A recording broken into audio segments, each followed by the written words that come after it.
نقطتين جهابزة التحليل ما اتكلموش عليهم، وده غريب جدا بالنسبة لي. ازاي في فرقة بتنافس على كل البطولات دي وبتلعب كأس العالم أندية بقالها موسمين من غير باك شمال؟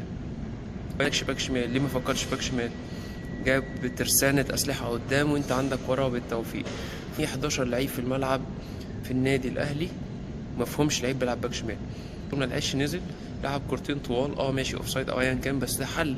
اما تلعب مساك برجله الشمال حل، اما تلعب باك شمال برجله الشمال حل. لكن انت عندك كريم فؤاد يتصاب ويرجع يلعب باك شمال، طب ليه؟ طب ما انت عندك يا اما تجيب 2 لعيبه او تجيب حمدي او تجيب اي حد من الدوري المصري او من بره حتى يكفر الباك شمال، او لاعب مساك برجله الشمال. ما عندكش حل تاني. لكن 11 لعيب من غير رجل الشمال دي غريبه جدا بالنسبه لي على فرقه بحجم النادي الاهلي.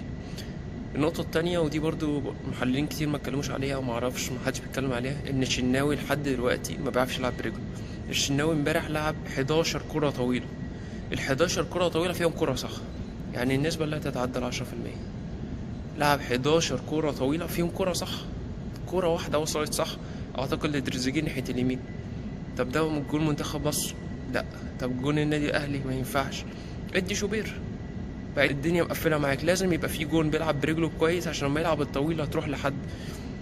لكن فكره ان انت تلعب كره في الاوت او تلعبها من الجون للجون في حارس منتخب مصر الاول وحارس مصر الاول، الموضوع مختلف وللاسف محدش بيتكلم عليه طبعا عشان خايفين، يعني كلنا عارفين.